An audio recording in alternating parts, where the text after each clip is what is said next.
Hi, we are Fran and Kata, both third-year English pedagogy students, and this is our first podcast, Challenge 4 in our portfolio.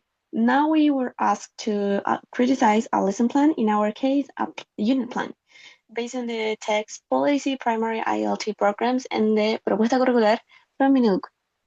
Before sharing our opinion, we want to clarify that suggesting changes to this unit plan doesn't mean we think it's wrong. Pedagogy is a broad spectrum, and there are many valid ways to approach a unit plan. Our comments are simply based on our perspectives as pre-service teachers. So let's begin with a general overview. The unit plan is aimed at third grade students, roughly 8 or 9 years old, and is based on the story Freddy the Frog Prince.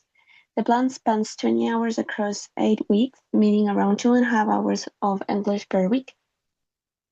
There isn't much detail about the specific school context, whether it's rural, urban, public, or private.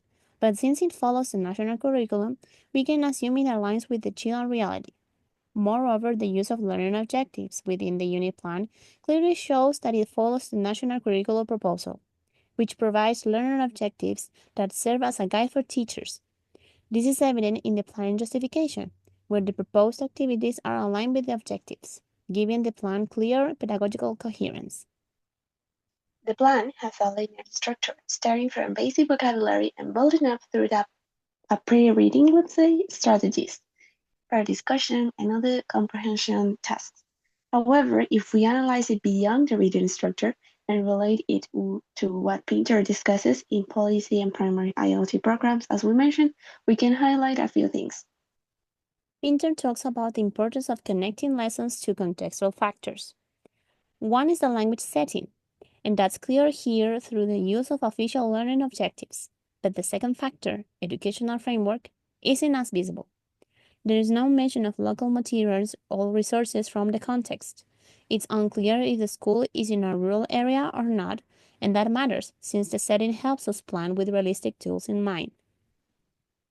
Another key point is the motivational stage. These students are just beginning their journey in English, so it's the teacher's role to create an engaging, positive environment. That's crucial because motivation is one of the strongest predictors of long-term success in language learning. The plan does offer varied interaction, and there's a clear goal creating an informative poster. That's positive, and we agree with Pinter that having concrete expectations in teaching helps guide the learning process. Still, we feel there could be more room for meta-linguistic awareness. The plan focuses mostly on understanding the story but doesn't really dive into structures or language patterns themselves. English is treated more as a tool to complete tasks rather than a subject of reflection.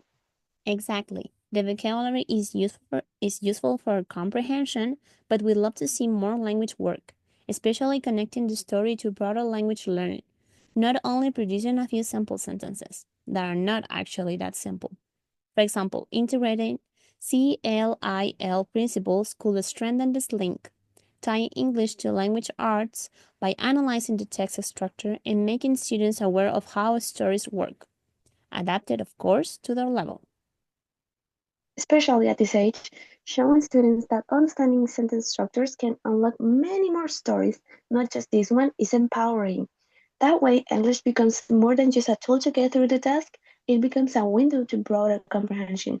We need some grammar adapted to young learners. Yes, totally right, Fran. Another point is the lack of intercultural content. We get that not every unit lends itself easily to that focus. But even small opportunities to introduce interculturality can enrich students' perspectives and make English feel more relevant globally. So, in short, the unit plan is solid, it's sequential, goal oriented, and communicative. But with deeper attention to linguistic reflection and contextual realism, plus a touch of intercultural exploration, it could be even more impactful. Yes, and above all, never forget how important it is to nurture motivation, especially at this early age, because that's the foundation for any long lasting connection with English. Yes, so I couldn't agree more with you. Thanks for tuning into our podcast. See you next time before you But before you go, we invite you to reflect more on the following question. So, how can lesson planning address the common perception among some Chilean students that English has little to do with their lives, and instead help them see its real world relevance? So, let us know what you think in the comments. Bye. Bye.